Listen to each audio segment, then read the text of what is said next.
എല്ലാ പ്രിയപ്പെട്ടവർക്കും നമസ്കാരം. റോബ് മൈ ഷോയുടെ ഏറ്റവും പുതിയ എപ്പിസോഡിലേക്ക് സ്വാഗതം. കേരളത്തിന്റെ ആദ്യത്തെ ഇലക്ട്രിക് ഡബിൾ ഡെക്കർ ബസ്സാണ് നിങ്ങളെ പരിചയപ്പെടുത്താണ്ട് പോകുന്നത്. എന്റെ തൊട്ട് പിറകിൽ കാണുന്നതാണ് കേരളത്തിലെ ആദ്യത്തെ electric non A C double decker ബസ്സാണ്. അപ്പോൾ 2 നിലകളിലായിട്ട് നഗരപ്രദക്ഷിണം നടത്താൻ ട്രിവാൻഡ്രം സൈറ്റ് സീയിങ്ങിന് വേണ്ടി ട്രിവാൻഡ്രം കോർപ്പറേഷൻ ഫണ്ട് ചെയ്ത് സ്വിഫ്റ്റിന്റെ ഓപ്പറേഷൻസിലേക്ക് കൊടുത്തിരിക്കുന്ന ബസ്സാണ് നിങ്ങളെ ഇന്ന് പരിചയപ്പെടുത്താണ്ട് പോകുന്നത്. അപ്പോൾ ഇതുവരെ നമ്മുടെ ഈ ഒരു യൂട്യൂബ് ചാനൽ സബ്സ്ക്രൈബ് ചെയ്തിട്ടില്ല, തീർച്ചയായിട്ടും സബ്സ്ക്രൈബ് ചെയ്യുക. അതുപോലെ ഫേസ്ബുക്ക് പേജും ഇൻസ്റ്റാഗ്രാമും ഒക്കെ ഒന്ന് ഫോളോ ചെയ്യാൻ മറക്കരുത്. Again welcome to Rob my Show. അപ്പം എൻ്റെ പിന്നിൽ കാണുന്ന ഈ ബസ്സിന്റെ ഒരു കളർ കാണുമ്പോൾ തന്നെ നമ്മുടെ മനസ്സിലേക്ക് ഓടി വരുന്ന നവകേരള ബസ്സാണ്. നമ്മുടെ മുഖ്യമന്ത്രിയും അതുപോലത്തുള്ള ക്യാബിനറ്റ് മന്ത്രിമാരും സഞ്ചരിച്ചിരുന്ന ബസ്സിനെ കുറിച്ച് കഴിഞ്ഞ 2 മാസമായിട്ട് പത്രമാധ്യമങ്ങളിൽ നിരന്തരമായിട്ടുള്ള വാർത്തകൾ നമ്മൾ വരുന്നത് നമ്മൾ കണ്ടായിരുന്നു. സെയിം ലിവറിയിലുള്ള ഒരു ബസ്സാണ് നമ്മൾ കാണുന്നത്. സെയിം കളർ കോഡാണ്. 2 ബസ്സുകളാണ് വാങ്ങിച്ചിരിക്കുന്നത്. 1,90,00,000 രൂപയാണ് ഒരു ബസ്സിന്റെ വില. അതുപോലെ 2 ബസ്സുകളാണ്. ഒരു ബസ് ഇപ്പം എത്തിയിട്ടുണ്ട്. അടുത്ത ആഴ്ച പുതിയൊരു ലിവറിയിലുള്ള ഒരു ബസ് എത്തുമെന്നാണ് അറിയാനായിട്ട് സാധിച്ചിരിക്കുന്നത്. അപ്പോൾ ഈ ബസ്സിനെ കുറിച്ച് പറയുകയാണെന്നുണ്ടെങ്കിൽ സ്വിച്ച് എന്ന് പറയുന്ന കമ്പനിയുടെ ഇലക്ട്രിക് ബസ്സാണ്. സ്വിച്ച് എന്ന് പറയുന്നത് ശരിക്കും പറഞ്ഞു കഴിഞ്ഞാൽ UK ബേസ്ഡ് ആയിട്ടുള്ള യോർക്ക്ഷയർ ബേസ്ഡ് ആയിട്ടുള്ള ഒരു കമ്പനിയാണ്. പക്ഷേ അതിന്റെ നിയന്ത്രണവും ഓണർഷിപ്പും എല്ലാം ധീരജ് ഹിന്ദുജ ഗ്രൂപ്പിനാണ്. അതായത് ഹിന്ദുജ ഗ്രൂപ്പ് എന്ന് പറയുമ്പോൾ അശോക് ലൈലൻഡിനാണ് ഇതിന്റെ ഒരു ഓണർഷിപ്പ് എന്ന് പറയുന്നത്. അപ്പോൾ അശോക് ലൈലൻഡിന്റെ 9 മീറ്റർ ആയിട്ടുള്ള EIV22 എന്ന് പറയുന്ന ഇലക്ട്രിക് ബസ്സിനെയാണ് നമ്മൾ ഇന്ന് പരിചയപ്പെടുത്താനായിട്ട് പോകുന്നത്. നമുക്ക് ഈ ബസ്സിനെ കുറിച്ച് നമുക്ക് നോക്കാം.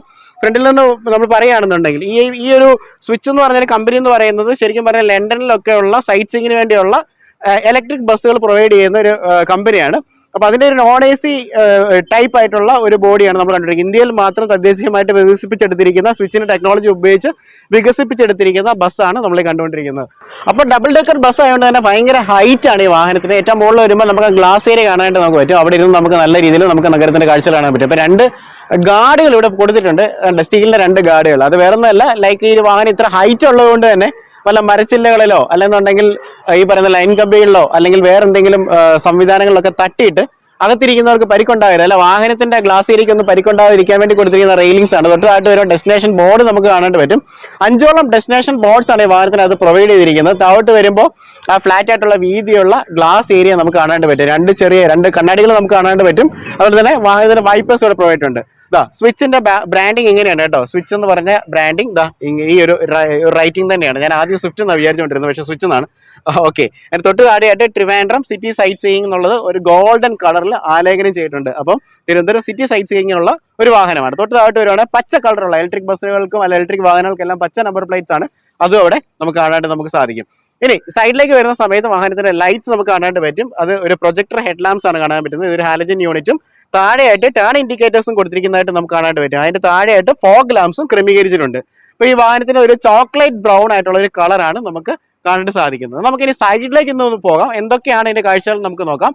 സൈഡിലേക്ക് വരുന്ന സമയത്ത് കണ്ടോ, ഇതിന്റെ ആ ഒരു സൈഡിന്റെ ലിവറി തന്നെയാണ് പ്രത്യേകത എന്ന് പറയുന്നത് കേട്ടോ. നമുക്ക് ഈ ഫ്രണ്ടിൽ നിന്ന് ഡിസ്ക്രൈബ് ചെയ്യുന്നതിന് മുമ്പ് നമുക്ക് ഇതിന്റെ ഒരു ലിവറി കോഡും കാര്യങ്ങളും നമുക്ക് നോക്കാം. അപ്പം ഇതിന്റെ സൈഡിൽ വന്നിരിക്കുന്ന പടങ്ങൾ എന്തൊക്കെയാണെന്ന് നമുക്ക് നോക്കാം. ട്രിവാൻഡ്രം സിറ്റി സൈറ്റ് സീയിങ്ങിന് ആയതുകൊണ്ട് തന്നെ ട്രിവാൻഡ്രത്തെ പ്രമുഖമായിട്ടുള്ള ചില മോണുമെന്റ്സ്, ചില കെട്ടിടങ്ങളാണ് ഇവിടെ കൊടുത്തിരിക്കുന്നത്. ഏറ്റവും ആദ്യമായിട്ട് പത്മനാഭസ്വാമി ടെമ്പിളിന്റെ ഒരു പടമാണ്, ഡിസൈനാണ് കൊടുത്തിരിക്കുന്നത്. തൊട്ടിപ്പുറത്തായിട്ട് തന്നെ മ്യൂസിയം, അതായത് നേപ്പിയർ മ്യൂസിയം ഒക്കെ അവിടെ കൊടുത്തിരിക്കുന്നതായിട്ട് നമുക്ക് കാണാനായിട്ട് സാധിക്കും. പിന്നെ ഇവിടെ ഒരു കൽമണ്ഡപമുണ്ട്. ഇത് എനിക്ക് തോന്നുന്നത് ശംഖുമുഖം ബീച്ചിലുള്ള ഒരു കൽമണ്ഡപമാണ്. അതുപോലെ തൊട്ടപ്പുറത്തായിട്ട് കോവളം ബീച്ച്, കടലും ലൈറ്റ് ഹൗസും ഒക്കെ കൊടുത്തിട്ടുണ്ട്. അതിനുശേഷം ഇവിടെ നമുക്ക് പാളയത്തെ ജുമാ മസ്ജിദും ഇപ്പുറത്ത് തന്നെയായിട്ട് പാളയത്തെ ക്രിസ്ത്യൻ പള്ളിയും ഇവിടെ കൊടുത്തിരിക്കുന്നതായിട്ട് നമുക്ക് കാണാം. ഇതാണ് ഈ ഒരു വാഹനത്തിന്റെ സൈഡിലെ ഡിസൈൻ എന്ന് പറയുന്നത്. ഇത് തന്നെയാണ് നവകേരള ബസ്സിനകത്ത് കൊടുത്തിരിക്കുന്ന സെയിം ഡിസൈനാണ്, സെയിം കളറാണ് ഈ വാഹനത്തിനകത്ത് വന്നിരിക്കുന്നത്. ഇനി ഫ്രണ്ടിൽ നിന്ന് പറഞ്ഞു വരുവാണെങ്കിൽ നമുക്ക് എയർ ഓപ്പറേറ്റഡ് ആയിട്ടുള്ള ഡോർസ് നമുക്ക് ഇവിടെ കാണാനായിട്ട് നമുക്ക് സാധിക്കും.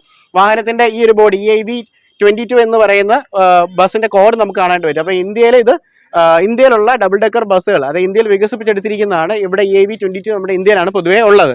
അപ്പോൾ നമുക്ക് ഇവിടെ ആയിട്ട് തന്നെ നമുക്ക് എമർജൻസി എക്സിറ്റിന്റെ ആ ഒരു ഓപ്പണിംഗ് കാര്യങ്ങൾ കാണാം. അതുപോലെ തന്നെ സൈഡിലൊക്കെ റിഫ്ലക്ടേഴ്സും ഉണ്ട്. ടയേഴ്സിനെ കുറിച്ച് പറയുകയാണെന്നുണ്ടെങ്കിൽ നമുക്ക് 295/80R 22.5 വലിയ ടയേഴ്സ് നമുക്ക് കാണാനായിട്ട് പറ്റും. അപ്പോളാണ് പ്രൊവൈഡ് ചെയ്തിരിക്കുന്നത്.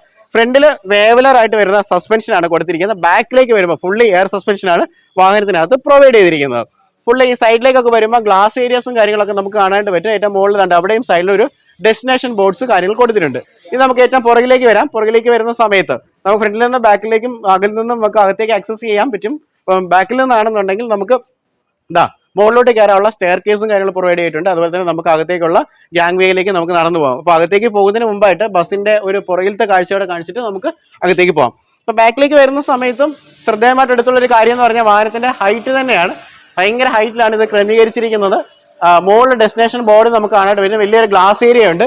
അതുപോലെ തന്നെ നമ്മൾ താഴോട്ട് വരുവാണെങ്കിൽ ഇവിടെ എല്ലാം ബാറ്ററിയുടെ കേസിങ്ങൾ, ഇതിനകത്തൊക്കെ ബാറ്ററീസ് ആണ് കേട്ടോ വരുന്നത്. അതിന്റെ ഡീറ്റെയിൽസ് ഞാൻ അകത്തേക്ക് കയറുന്ന സമയത്ത് പറയാം. ഇവിടെ സ്വിച്ചിന്റെ ബാഡ്ജിങ് നമുക്ക് ഇവിടെ കാണാൻ പറ്റും. അതുപോലെ തന്നെ നമ്മുടെ ഹിന്ദുജ ഗ്രൂപ്പ്, ഞാൻ പറയാം ലൈസോഗ്ലൈലൻഡിന്റെ കമ്പനി, അതായത് ഹിന്ദുജ ഗ്രൂപ്പിന്റെ ഒരു ലോഗോ നമുക്ക് ഇവിടെ കാണാനായിട്ട് നമുക്ക് സാധിക്കും. അതുപോലെ തന്നെ രണ്ട് വശത്തായിട്ടും വാഹനത്തിന്റെ ബാക്ക് ലൈറ്റുകളാണ് നമുക്ക് കാണാനായിട്ട് പറ്റുന്നത്. LED ലാംപ്സ് ആയിട്ടാണ് കൊടുത്തിട്ടുള്ളത്. വളരെ മനോഹരമായിട്ടത് ക്രമീകരിച്ചിട്ടുണ്ട്. ഇതാ ഈ ഒരു വശത്തേക്ക് വരുവാണെങ്കിൽ EIV22 എന്ന് പറഞ്ഞ ബസ്സിന്റെ കോഡ് കാണാൻ പറ്റും. ഏറ്റവും താഴെ റിഫ്ലക്ടേഴ്സ് ഉണ്ട്. അതുകൂടാതെ തന്നെ റിവേഴ്സ് എടുക്കുമ്പോൾ സപ്പോർട്ട് ചെയ്യാനുള്ള സെൻസേഴ്സും കൊടുത്തിട്ടുണ്ട്. അപ്പോൾ ഇതാണ് പുറകിൽ നിന്നുള്ള കാഴ്ച എന്ന് പറഞ്ഞാൽ. ഈ വശത്തും പ്രകടമായിട്ടുള്ള വ്യത്യാസങ്ങളൊന്നും ഇല്ല കേട്ടോ. അതുകൊണ്ട് കൂടുതലായിട്ട് അതിനെക്കുറിച്ച് പറയാനില്ല. ഇവിടെ ഒരു ചാർജിങ് യൂണിറ്റ്, നമുക്ക് 2 ഗൺ കുത്താം. അതിന്റെ കാര്യങ്ങളൊക്കെ ഞാൻ അകത്തേക്ക് കയറും പറയാം. ആ ചാർജിങ് യൂണിറ്റ് ഇവിടെയാണ് വരുന്നത്. ബാക്കി സൈഡെല്ലാം ഒരുപോലെയാണ്. അപ്പൊ നമുക്കിനി പതുക്കെ നമുക്ക് വാഹനത്തിന് അകത്തേക്ക് നടന്നു പോവാം.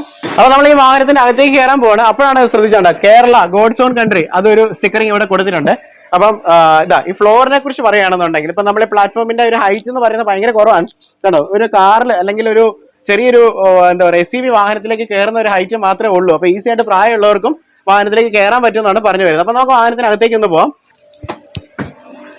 അപ്പം ഇതാണ് നമ്മുടെ ഏറ്റവും പുതിയ ഡബിൾ ഡെക്കർ ബസിന്റെ ഇന്റീരിയർ എന്ന് പറയുന്നത്. അപ്പം ഈ വാഹനത്തിന്റെ ഏറ്റവും ഫ്രണ്ടിലെ കാഴ്ചകളിൽ നിന്ന് നമുക്ക് തുടങ്ങാം. ഓക്കെ, അപ്പൊ ഈ വാഹനത്തിന്റെ ബാക്കിയുള്ള ഫീച്ചേഴ്സ് പോകുന്നതിന് മുമ്പായിട്ട് തന്നെ വാഹനത്തിന്റെ ബാറ്ററിയെ കുറിച്ചും മോട്ടറിനെ കുറിച്ചൊക്കെ നമുക്ക് മനസ്സിലാക്കാം. ഇതിനൊരു മോട്ടർ എന്ന് പറഞ്ഞാൽ പെർമനന്റ് മാഗ്നറ്റ് സിങ്ക്രണസ് ആയിട്ട് വരുന്ന മോട്ടറാണ് വരുന്നത്. ഓക്കെ, ഇതിന്റെ ബാറ്ററിയെ കുറിച്ച് പറയുകയാണെന്നുണ്ടെങ്കിൽ നിക്കൽ മാഗ്നീസ് കൊബാൾട്ടിന്റെ ഒരു കോമ്പോസിറ്റ് ആയിട്ട് വരുന്ന ബാറ്ററിയാണ്. 235 കിലോവാട്ട് ആണ് ബാറ്ററി എന്ന് പറയുന്നത്. 235 യൂണിറ്റ് കറണ്ട് ഉണ്ടെങ്കിൽ നമുക്ക് ഇത് ചാർജ് ചെയ്യാൻ പറ്റുള്ളൂ.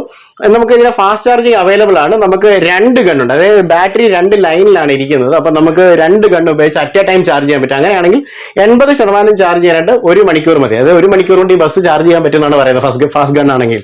അപ്പോൾ 1.5 മണിക്കൂർ തൊട്ട് 3 മണിക്കൂർ കൊണ്ട് തന്നെ 100% നമുക്ക് ബാറ്ററിയുടെ ഒരു ചാർജിങ് കപ്പാസിറ്റി വെച്ചിട്ടൊക്കെ നമുക്ക് ചെയ്യാൻ പറ്റും. അതുപോലെ തന്നെ ഈ ഒരു കമ്പനിയുടെ പ്രത്യേകത എന്ന് പറഞ്ഞു കഴിഞ്ഞാൽ നമുക്ക് ഈ റേഞ്ച് ഇപ്പൊ നിലവിൽ ഈ ഫുൾ ചാർജിൽ നമുക്ക് കിട്ടുന്നത് 180 മുതൽ 240 കിലോമീറ്റർ വരെയാണ് റേഞ്ച് കിട്ടുന്നത്.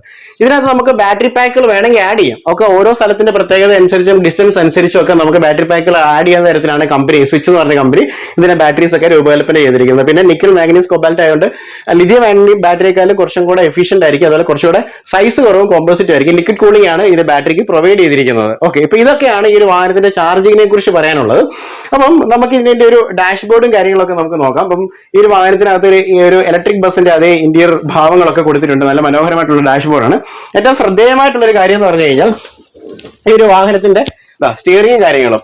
ഓക്കെ, ഇത് നമുക്ക് ടിൽറ്റബിൾ ആയിട്ടുള്ള സ്റ്റിയറിംഗ് ആണ് വരുന്നത്. കണ്ടോ, ഇതിന്റെ എല്ല് കണ്ടോ, അശോക് ലൈലൻഡ് എന്നുള്ള ഒരു സിമ്പിൾ നമുക്ക് ഇവിടെ കാണാൻ പറ്റും. അപ്പൊ ലൈലൻഡ് നമ്മുടെ സ്വിഫ്റ്റ് ബസ്സുകളിനകത്ത് നമ്മൾ കണ്ട അതെ അശോക് ലൈലൻഡ് സ്റ്റിയറിംഗ് തന്നെയാണ് വാഹനത്തിനകത്ത് പ്രൊവൈഡ് ചെയ്തിരിക്കുന്നത്. ഓക്കെ, അപ്പൊ നമ്മൾ ഈ ഒരു വാഹനത്തിൽ നമുക്ക് ജസ്റ്റ് ഒന്ന് ഓൺ ചെയ്ത് നോക്കാം. ഓക്കെ, അപ്പൊ നമ്മളിത് കണ്ടോ മീറ്റേഴ്സ് കട്ട് എല്ലാം ഓൺ ചെയ്തപ്പോൾ ലൈലൻഡിന്റെ സിമ്പിൾ കാണാം. പിന്നെ ബാക്കിയുള്ള സിമ്പിൾസ് എല്ലാം ലോഡ് ചെയ്തിട്ടുണ്ട്. അതുപോലെ തന്നെ വാഹനത്തിനകത്തുള്ള ചാർജുകളും കാര്യങ്ങളൊക്കെയാണ്. ഓക്കെ, ഞാനിത് ഓഫ് ചെയ്യണേ, കാരണം വെച്ച് കഴിഞ്ഞാൽ ഈ ഒരു ബീപ്പ് സൗണ്ട് ഭയങ്കര അലോസരമായിട്ട് തോന്നുന്നു. ഓക്കെ, നമുക്ക് ഇതിനകത്ത് ഇത് ബാറ്ററിയുടെ ചാർജിന്റെ ഇൻഡിക്കേറ്റേഴ്സും കാര്യങ്ങളൊക്കെയാണ് നമ്മളിവിടെ കാണുന്നത്. വാഹനത്തിന്റെ ലെഫ്റ്റ് സൈഡിൽ വാഹനത്തിന്റെ സ്പീഡോ മീറ്ററും കാര്യങ്ങളൊക്കെ കാണാൻ പറ്റും.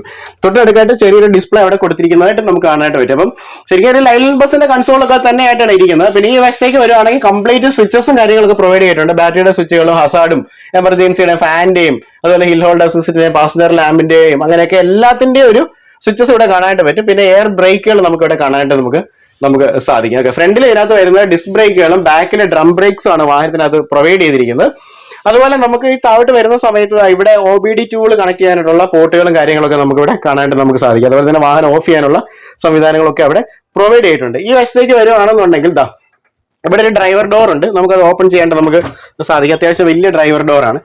ഓക്കെ, അപ്പൊ അതുപോലെ തന്നെ നമുക്കിവിടെ ഗ്രാബ് റെയിൽ നമുക്ക് കാണാനായിട്ട് പറ്റും. പിന്നെ ഇവിടെ നമുക്ക് പബ്ലിക് അനൗൺസ്മെന്റ് സിസ്റ്റംസ് കൊടുത്തിട്ടുണ്ട്. നമുക്ക് വാഹനത്തിനകത്ത് മൈക്കും സ്പീക്കേഴ്സും ഒക്കെ പ്രൊവൈഡ് ചെയ്തിരിക്കുന്നുണ്ട്. നമുക്ക് എന്തെങ്കിലുമൊക്കെ സൈറ്റ് ചെയ്യാം. അതായത് നമ്മളിപ്പോൾ ശംഖുമുഖം ഒക്കെ പോവുകയാണെങ്കിൽ അല്ലെങ്കിൽ മ്യൂസിയം ഒക്കെ പോവുകയാണെങ്കിൽ നമ്മൾ നഗരപ്രദക്ഷിണമാണല്ലോ. അപ്പോൾ ഇവിടെ ഇരുന്നുകൊണ്ട് ഡ്രൈവറിനെ സംസാരിക്കാനായിട്ട് നമുക്ക് സാധിക്കും. നമ്മൾ കാണുന്ന ഇന്ന പ്ലേസ് ആണെന്നൊക്കെ പറഞ്ഞുകൊണ്ട് സംസാരിക്കാനായിട്ട് പറ്റുന്ന ഒരു സംവിധാനം അവിടെ പ്രൊവൈഡ് ചെയ്യുന്നുണ്ട്. യാത്രക്കാർക്ക് നിർദ്ദേശങ്ങൾ കൊടുക്കാനും അവിടെ സാധിക്കുന്നുണ്ട്.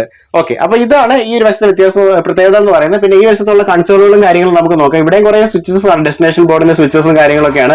ഡോർ ഓപ്പൺ ചെയ്യാനും ക്ലോസ് ചെയ്യാനുള്ള സ്വിച്ചസും അങ്ങനെയുള്ള എല്ലാ സംവിധാനം USB മൊബൈൽ ചാർജേഴ്സും ഒക്കെ ഇതിനകത്ത് പ്രൊവൈഡ് ചെയ്തിട്ടുണ്ട്. അതുപോലെ ഈ ഒരു വശത്തേക്ക് വരുവാണെങ്കിൽ നമുക്ക് ഇവിടെ ഒരു TFT ഡിസ്പ്ലേ നമുക്ക് ഇവിടെ കാണാനായിട്ട് പറ്റും. ശരിക്കും ഡെസ്റ്റിനേഷൻ ബോർഡിന്റെ കാര്യങ്ങളൊക്കെ അവിടെയാണ് കൺട്രോൾ ചെയ്യുന്നത്. റിവേഴ്സ് എടുക്കുമ്പോഴും അതിനകത്തുള്ള കണക്ഷൻസ് നമുക്ക് ബാക്ക് സൈഡ് ഒക്കെ നമുക്ക് കാണാൻ പറ്റും. പിന്നെ ഇതാണ് ഇതിന്റെ ഡ്രൈവ് സെലക്ടർ എന്ന് പറയുന്നത് കേട്ടോ.